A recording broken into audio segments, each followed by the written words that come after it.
Olá a todos, sou Marco Túlio Meireles de Souza, sou capitão da Polícia Militar e atualmente estou mestrando em Segurança Pública. Estamos aqui hoje para poder preencher um requisito da disciplina de produção técnica e tecnológica do programa do mestrado, e vamos falar hoje aqui sobre uma política pública muito cara, né, que vem afetando de uma forma muito grave parcela da sociedade. Estamos aqui hoje para tratar então sobre a violência doméstica, a violência contra a mulher, né? Falar sobre a Patrulha Maria da Penha, como que a Polícia Militar tem feito isso, atuado essa política, esse programa público, né, de enfrentamento a esse tipo de violência, como que a PC atua, enxerga, vê essa política também da Polícia Militar, como trabalham juntos. E nada melhor do que falar hoje aqui, estamos aqui na presença do Dr. Leonardo Amorim, e antes da gente iniciar esse debate, que vai ser num tom técnico e reflexivo sobre essa temática, vou passar a palavra para ele, para que ele possa se apresentar e a gente iniciar o nosso debate, a nossa discussão, reflexão com alguns casos profissionais, alguma experiência de casos já ocorridos, para que a gente possa enriquecer aqui a nossa conversa, o nosso debate. Doutor, palavra do senhor. Olá, desde já cumprimento o Marco Túlio, cumprimentar os professores do programa de mestrado. Sou Leonardo Amorim, né? Atualmente estou no cargo de delegado de polícia, né? Já fui advogado, já fui assessor jurídico do Ministério Público do Rio de Janeiro, já fui analista processual do Ministério Público do Rio de Janeiro e atualmente estou com muita honra na Polícia Civil, no cargo de delegado de polícia. E sou especialista em Direito Penal e Processo Penal e mestre em Segurança Pública. Então estou aqui hoje para tentar, nesse bate-papo aí, a gente trocar uma ideia e tentar trazer alguma experiência que possa enriquecer aí nessa sua pesquisa. Perfeito, doutor. Muito obrigado aí pela apresentação. Bom, eu tenho consultado alguns números aqui do nosso Instituto Jones Santos Neves, né, que é o nosso IBGE capixaba, né, que apresenta alguns números, né, crescentes, inclusive a própria instituição do programa Patrulha Maria da Penha, ele se deu através de num contexto em que o estado capixaba, né, o Espírito Santo, ele apresentava um alarmante número de casos de violência, né, contra a mulher. Estava aí liderando esse quesito aí a nível nacional, né, que era um número muito, um título negativo, né, para o nosso estado. E nesse sentido, o estado ele procurou, né, se alinhar com uma política pública, com a implementação, né, da Lei Estadual 10.585, que instituiu o programa, né, da Patrulha Maria da Penha como uma forma de alinhar com as políticas nacionais do governo federal de enfrentamento a esse tipo de caso, esse tipo de crime, né? Enquanto a média nacional até o ano de 2013, segundo a pesquisa, até o ano de 2009, segundo a pesquisa do Instituto Jones Santos Neves, a média nacional era 4,4, o estado do Espírito Santo tinha, para cada 100 mil habitantes, tinha a média de 8,8, né? Para cada 100 mil habitantes, ou seja, a gente estava o dobro da média nacional no que tange esse tipo de violência, né? Então aqui a gente observa que tem uma banalização da violência contra a mulher e um silêncio social. Bom, nesse sentido, doutor, o senhor, enquanto delegado, enquanto já trabalhou na delegacia, né, em plantão, o senhor se lembra da primeira vez que atendeu um caso de violência doméstica? O que mais lhe marcou num caso desse? Olha, especificamente o primeiro caso que eu atendi, especificamente o primeiro caso, eu não recordo, mas eu lembro que logo nos meus primeiros dias como delegado de polícia, tem um caso que me marcou muito porque foi uma violência reiterada. Ela foi uma das primeiras, se não foi a primeira, ela foi uma das primeiras que eu atendi, e era um contexto de violência doméstica e familiar contra a mulher, onde o agressor era o filho. E essa mãe, ela constantemente comparecia na delegacia. Esse filho chegou a ser preso e era solto, era preso de novo. Então eu me marcou nesse ponto, porque desde o início eu consegui perceber a reiteração nesses casos de violência doméstica e familiar contra a mulher.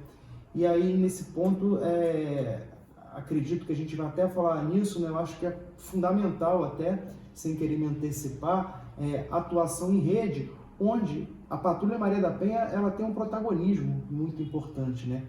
Mas, assim, sendo mais objetivo, eu recordo desse caso, de um filho que, reiteradamente, ele praticava violência doméstica e familiar contra a sua genitora.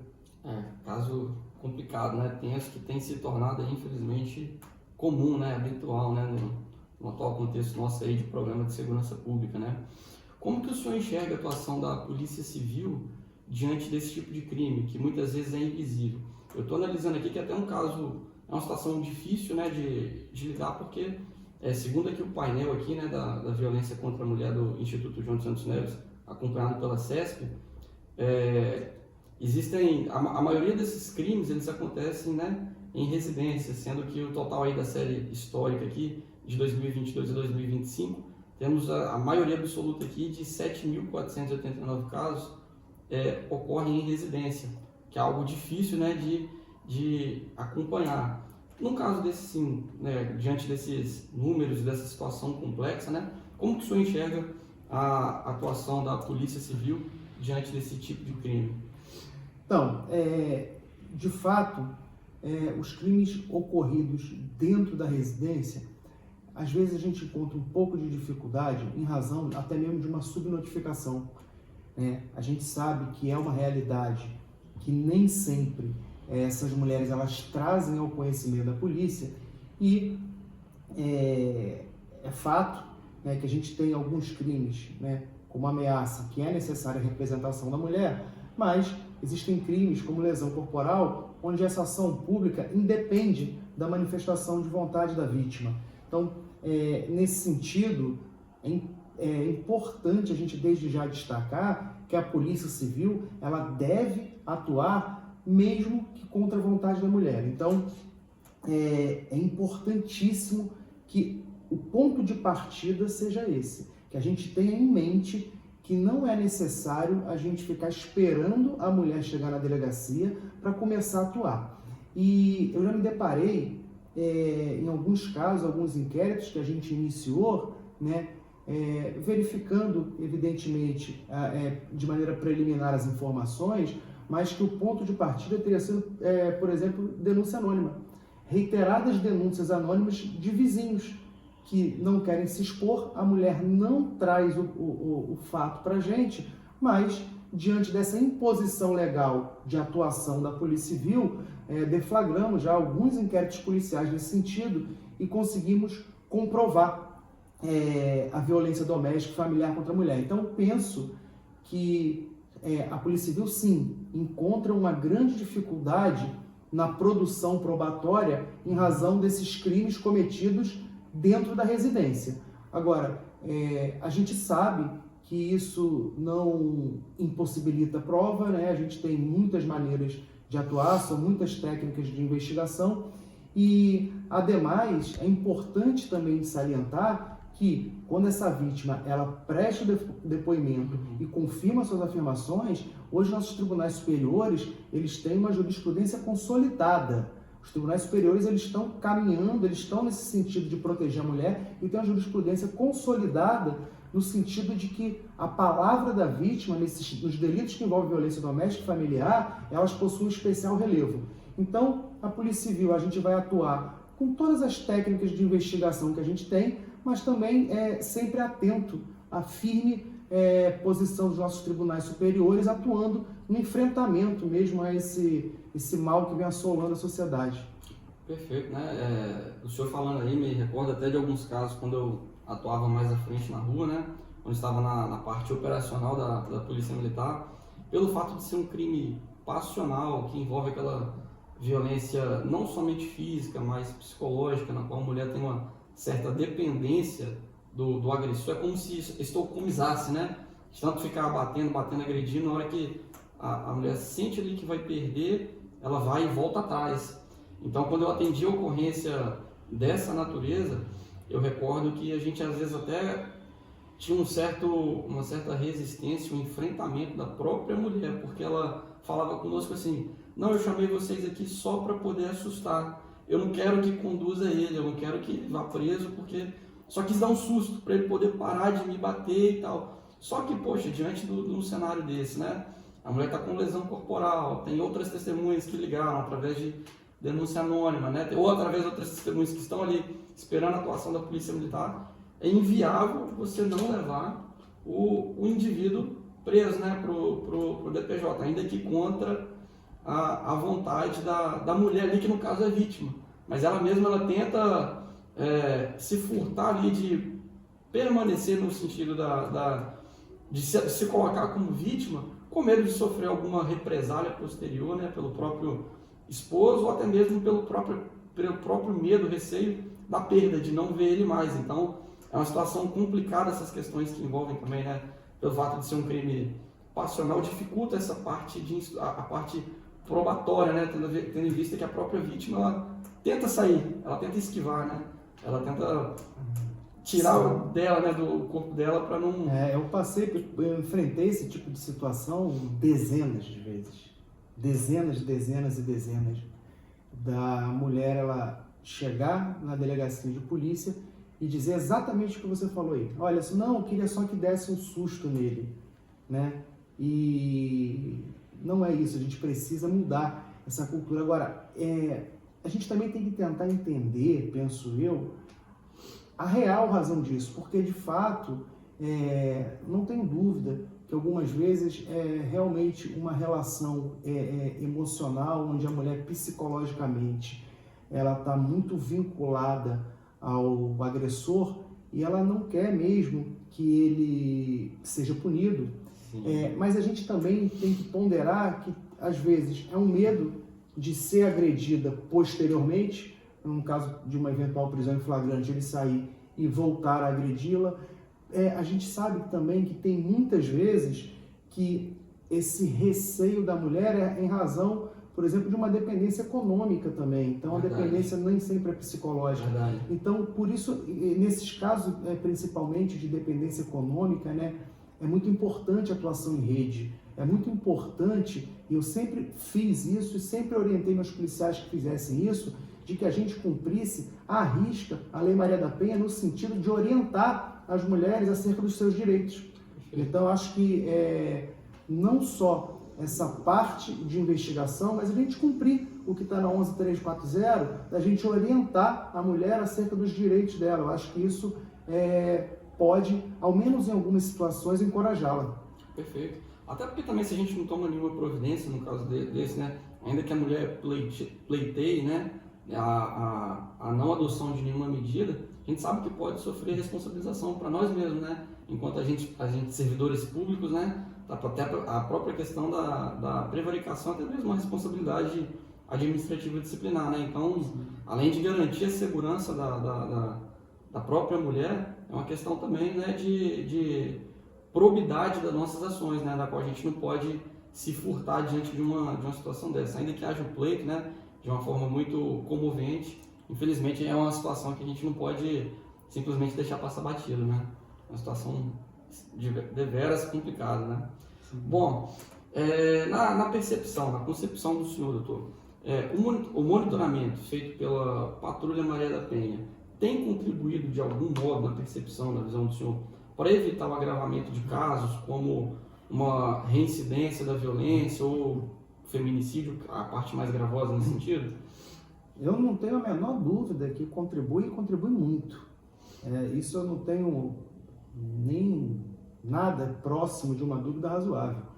O que a gente vê que, isso eu digo para você por experiência, que quando a mulher chega a denunciar, né, ela normalmente, essa mulher, ela quer, assim informada dos seus direitos, ela normalmente informa que deseja as medidas protetivas de urgência, e aí a gente imediatamente, né, faz toda a parte procedimental e encaminha ao juízo competente, e a gente traz para as mulheres diversos direitos, com assistência social, etc. E aí sabe o que eu percebo? Que depois da medida protetiva de urgência, os direitos que as mulheres mais manifestam desejo quando sabem que existe é a visita tranquilizadora. E aí a visita tranquilizadora que é feita exatamente pela Polícia Militar através da Patrulha Maria da Penha. Então eu acho que no primeiro ponto, a visita tranquilizadora, ela traz para aquela mulher uma demonstração clara de que o Estado está do lado dela. E no que tange a evitar reincidência, é evidente que não é infalível, né? Mas se a gente não tivesse essa Patrulha Maria da Penha, se a gente não tivesse essas visitas, de fato, poderíamos ter um número ainda pior. Porque eu te digo que, além de ter sido titular de unidade por muitos anos, eu fiquei alguns anos também no plantão. E assim, era extremamente comum eu receber ocorrência no plantão em razão, por exemplo, de descumprimento de medida protetiva. E era exatamente qual hipótese? Essa hipótese, a Patrulha Maria da Penha visitando os locais e se deparando com o agressor ou dentro de casa ou ali descumprindo a decisão judicial ali de distância da vítima, e aí conduziam e, em razão da prática do descumprimento do 24A, que é inclusive causa de prisão preventiva, mas mais que isso, eram presos em flagrante e não cabe fiança arbitrada pelo delegado de polícia. Então, assim, foram inúmeros agressores que, durante o meu plantão, durante o meu trabalho, foram inúmeros agressores que foram encaminhados ao presídio.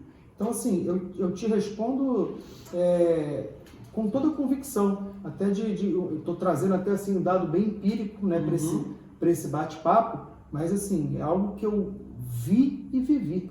Perfeito. Nesse contexto, eu até pedi ao senhor para poder detalhar de uma forma simples, já que o senhor falou dessa questão do descumprimento da medida protetiva, quais são as consequências legais para o agressor que descumpre a medida protetiva? Em que medida o flagrante ou a atuação rápida ajudam a resguardar a integridade dessa vítima? Olha, esse ponto é um ponto que eu acho muito, porque percebo, eu vejo muito os leigos dizerem o seguinte: a medida protetiva de urgência não serve para nada, porque o juiz vai decretar uma medida, mas aí o juiz vai estar na casa dele, o agressor vai lá e mata a mulher do mesmo jeito. E eu vejo muito isso sendo repetido, mas não é uma realidade. De fato, o agressor pode descumprir a medida protetiva e causar uma nova violência à mulher, né? Mas a medida protetiva, ela é extremamente relevante no sentido de que a gente consegue prevenir um mal maior, porque perceba, basta que o agressor se aproxime da vítima, se o juiz tiver decretado essa distância como faz, basta que ele se aproxime da vítima e aí, cara, um vizinho ligar, a mulher ligar, o filho telefonar, imediatamente a polícia vai ao local, efetua a prisão em flagrante. Ele vai responder pelo tipo do 24A, vai ser preso em flagrante e vai ser encaminhado ao presídio. Então perceba, se não existisse a medida protetiva nessa hipótese, o que nós poderíamos fazer? Chegamos lá, ele está em casa, não está agredindo a mulher naquele momento. De repente está até ameaçando, mas a mulher com medo não nos conta. Enfim, o que a gente ia poder fazer? Nada, iríamos embora. Agora, com a medida protetiva, e aí, como você disse, se tratando de uma ação penal pública incondicionada, onde a gente não tem discricionariedade nenhuma, esse agressor ele vai ser conduzido para a delegacia e vai ser encaminhado para o presídio. Então, a medida protetiva, sim, ela é extremamente útil, extremamente eficaz. É claro que a gente, a Lei Maria da Penha, né, ela já tem bastante tempo, a gente pode sempre aperfeiçoar, mas eu acho que a medida protetiva, eu penso que a medida protetiva ela é um instrumento, talvez o mais importante da lei. Bom, maravilha. Nesse caso, né, analisando agora sobre o prisma dos órgãos de segurança, todos o mecanismo de segurança pública, né? Como que o senhor avalia a integração entre essas instituições, né, do sistema de justiça criminal, né, entre a Polícia Militar, a Polícia Civil, o Ministério Público e o Judiciário, no combate à violência doméstica? O senhor acha que há pontos de avanço, alguns retrocessos? Quais são os desafios para que a gente possa melhorar essa comunicação, dar uma maior celeridade e uma prestação de serviço melhor para esse caso tão delicado que é a violência contra a mulher? Olha, a violência contra a mulher ela não é nova, né? A violência contra a mulher ela vem de todo esse nosso aspecto da sociedade machista. Essa sociedade patriarcal, essa sociedade machista. Então ela não é de hoje. E a gente também tem que olhar a violência contra a mulher, né? Esse combate à violência contra a mulher como um direito humano que é, né? Quando a gente está falando em tentar eliminar todas as formas de agressão contra a mulher, o que a gente está fazendo é tentar afirmar esse direito da mulher, né? Porque, é claro, as mulheres elas vêm num processo histórico, né, conseguindo avanço, mas, infelizmente, isso ainda acontece na nossa sociedade. Então, por isso, a gente porque precisa ter uma atuação em rede. Perfeito. Isso é indiscutível. E aí, claro que essa atuação em rede, ela engloba vários órgãos, mas especificamente aqui, no caso da segurança pública e além de judiciário e Ministério Público, eu penso que essa integração a gente sempre pode aperfeiçoar, mas eu não acho sinceramente que a gente esteja com um déficit muito grande nesse ponto. Eu percebo a Polícia Militar atuando de maneira muito eficaz na delegacia de polícia. Hoje, aqui no Espírito Santo, eu te garanto que se uma mulher ela chega noticiando um caso de violência doméstica familiar, ela vai ser atendida, ela vai ser ouvida. Se ela manifestar, após ouvir os direitos dela, se ela manifestar o desejo dela de ter as medidas protetivas de urgência deferidas em desfavor do agressor, eu garanto para você que antes dela chegar em casa, possivelmente isso já vai estar no gabinete do juiz para decidir. Bom. Ainda mais que a gente aqui hoje faz as comunicações eletrônicas, então tudo é feito naquele mesmo momento. Então, assim, a atuação, eu vejo que na parte da Polícia Civil e na parte da Polícia Militar atuando aí nessa forma preventiva e repressiva também, mas também muito preventiva, e a Polícia Civil, nesse aspecto desse atendimento, a atuação tem sido muito eficaz e o Judiciário não fica atrás. As decisões, elas vêm sendo proferidas, têm sido bem rápidas, inclusive, como a gente falou agora há pouco, né, eu até elogiei aqui a posição dos tribunais, fortalecendo a violência contra a mulher. O que eu acho que a gente precisa fazer é o quê? São as instituições com reuniões mais periódicas, porque as reuniões, os conselhos já existem, começar a incentivar, inclusive, a pesquisa nesse sentido. Porque tem muita coisa que a gente sabe o que é e imagina a razão. A gente sabe a consequência, mas a gente imagina a razão. Então, eu acho que hoje o aspecto principal é mais da gente estudar para ver no que podemos aperfeiçoar mecanismos protetivos do que uma falta de alinhamento entre as instituições, porque eu não vejo essa falta de alinhamento entre Polícia Civil, Polícia Militar, Ministério Público e Judiciário. Perfeito, maravilha. Quando essas mulheres recebem esse tipo de visita, todo esse tratamento diferenciado, conferido pela Polícia Civil, conferido pela Polícia Militar, o senhor acredita que essas vítimas, elas têm uma confiança uma sensação de segurança maior do que anteriormente? Porque o tratamento, né, tanto da PC quanto da Polícia Militar na Patrulha Maria da Penha é justamente nessa questão, nessa situação pós-fato. É pós-agressão, é pós-violência. Só acredito que tendo esse acompanhamento, né, todo esse tratamento diferenciado ofertado pela Polícia Civil, pela Polícia Militar, você acredita que essa vítima ela se sente mais segura, mais tranquila, ela volta a ter aquela sensação de segurança, aquele status quo ante? Assim, eu acho que o medo vai caminhar com muitas dessas vítimas, né? Mas o que a gente consegue fazer é quando a gente mostra toda a força estatal, todo o aparato estatal para protegê-la, eu acredito que isso traga algum conforto.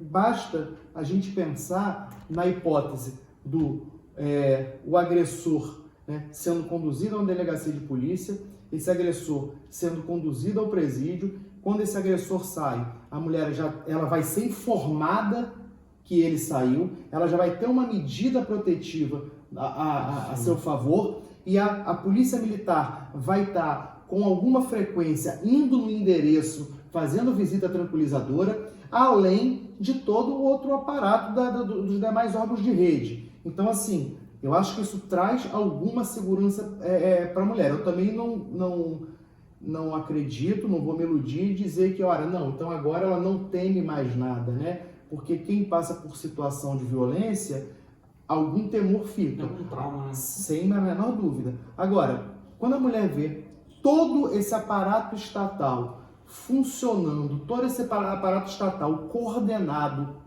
para protegê-la, você pode ter certeza que aquilo dá para ela uma certa coragem, inclusive de denunciar o agressor se ele voltar a agredi-la, inclusive de pegar o telefone se ele chegar na porta da casa dela e tentar entrar e ela com uma medida, porque ela vê que está funcionando. Então, aumenta sim, a gente não vai dizer que estanca o medo, mas eu diria... Mitiga, né? Eu diria que eu prefiro até usar pelo outro lado, que falar aumenta a coragem. Sim, perfeito, perfeito.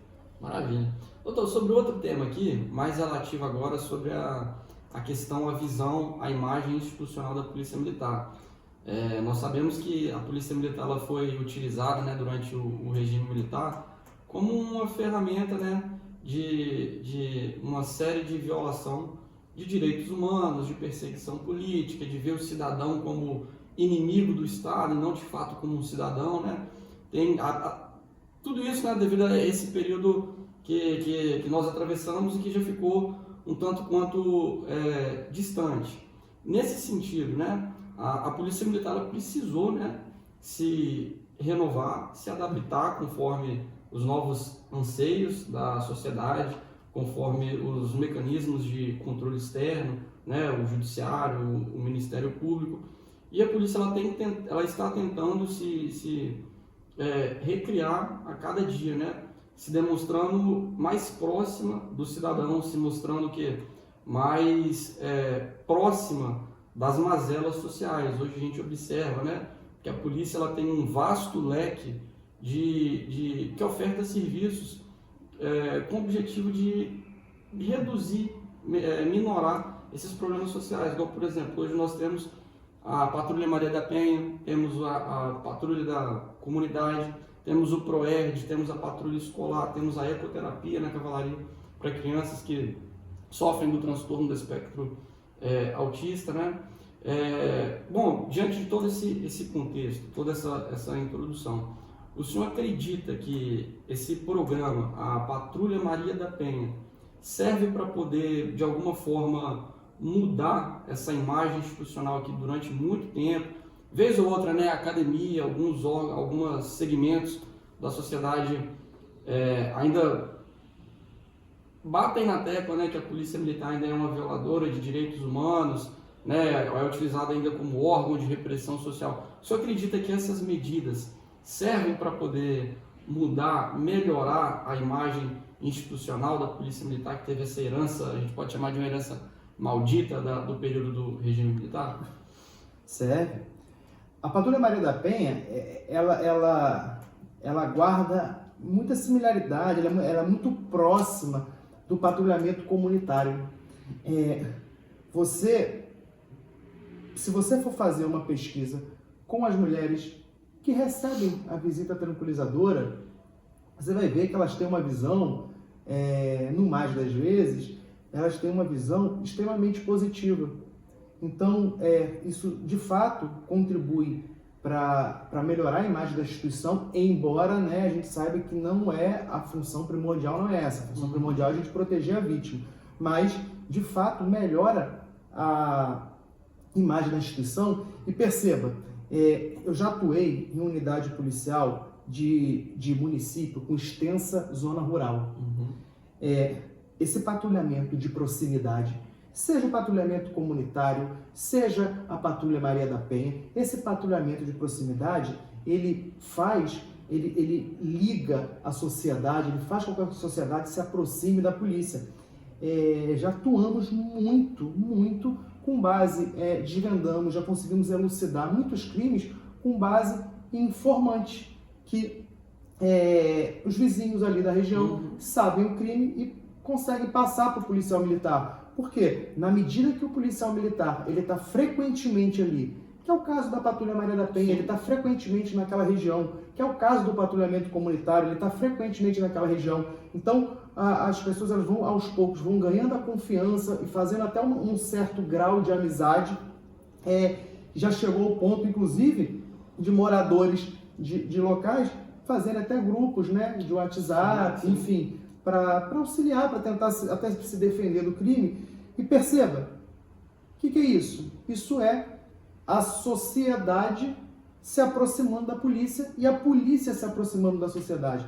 Então, é um instrumento, além de eficaz no combate ao crime, também é um instrumento que, respondendo especificamente a sua pergunta, aproxima a sociedade da polícia e, consequentemente, melhora a visão institucional. Perfeito, maravilha. Doutor, estamos caminhando aqui para o final, após essa série de bateria de perguntas e debates, né? O senhor acredita, né, obviamente, que para atender esse tipo de demanda tão sensível, exige uma formação diferenciada, né, tanto do policial civil do policial militar, né? No sentido, um atendimento mais humanizado, né, voltado de fato para o atendimento do cidadão, não visto mais, né, se você passa a enxergar o cidadão de fato como um cidadão, né, na qual ele reflete, ilustra diversos direitos e não mais visto como inimigo do Estado. Nesse sentido, o senhor acredita que é possível formar policiais, né, sejam civis e militares, para essa atuação mais sensível e menos punitivista, menos opressora, utilizando menos o uso da força, sim, mais a inteligência policial, um tratamento mais humanizado?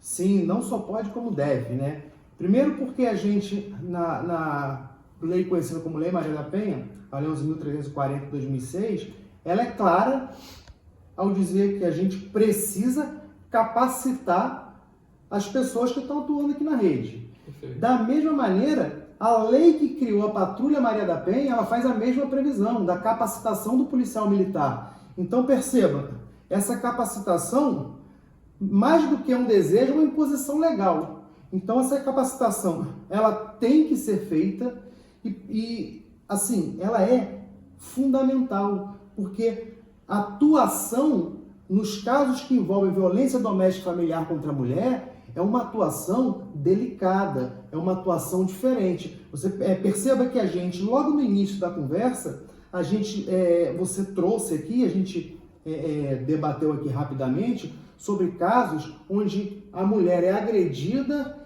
e tenta proteger o agressor, tenta dizer que aquilo não aconteceu, manifesta o desejo de que ele não seja preso. Olha que situação delicada, porque isso não acontece, por exemplo, no roubo. Ninguém é vítima de roubo e diz que não quer que o indivíduo seja preso.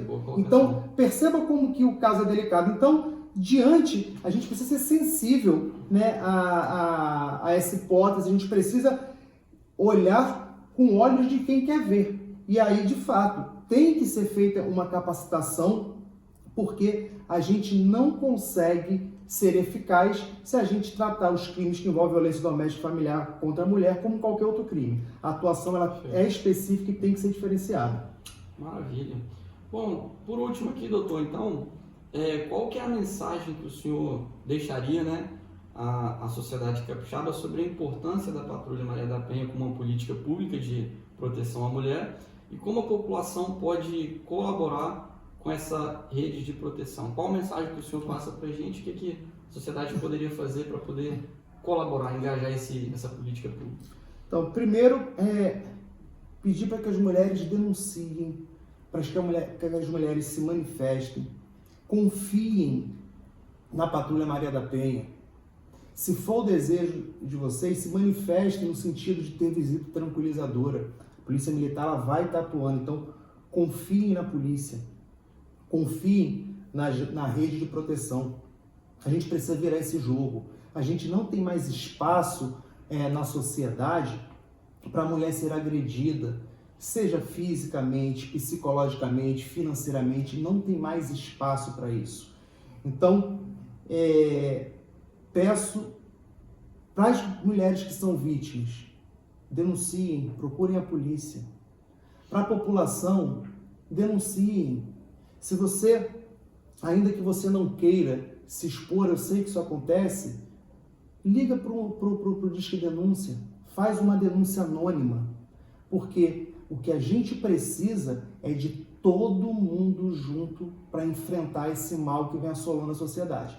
Então, não basta deixar a Polícia Civil sozinha, não basta deixar a Polícia Militar sozinha. A gente tem toda uma rede, a gente precisa da atuação da rede, mas a gente precisa da atuação da vítima e da população. Então, peço que denunciem, porque violência contra a mulher não tem desculpa. Violência contra a mulher tem lei. Pois é. Então, encerrando aqui, eu agradeço aqui então ao doutor Leonardo Amorim, agradeço profundamente pela participação, pelas reflexões, pelo tempo dispensado aqui para a nossa reflexão. Espero que o pessoal tenha gostado também desse bate-papo nosso, né? Num tom bem de reflexão, bem tranquilo, né? Técnico, tranquilo, porém técnico, né? Para a percepção do doutor sobre essa realidade aí que vem nos assolando e uma política pública que a gente tenta cada vez mais fazer com que ela seja engajada e que tenha consequências cada vez melhores, né, para as vítimas desse crime que infelizmente insiste em nos perturbar em pleno século XXI, em pleno 2025. Obrigado, doutor. À uma disposição. Eu que agradeço, estou sempre à disposição também. E foi legal esse bate-papo, nem vi a hora passar. Né? Passou rápido, esse bate-papo foi legal, mas, enfim, agradeço a oportunidade e contem sempre comigo aí para precisar. Obrigado, doutor.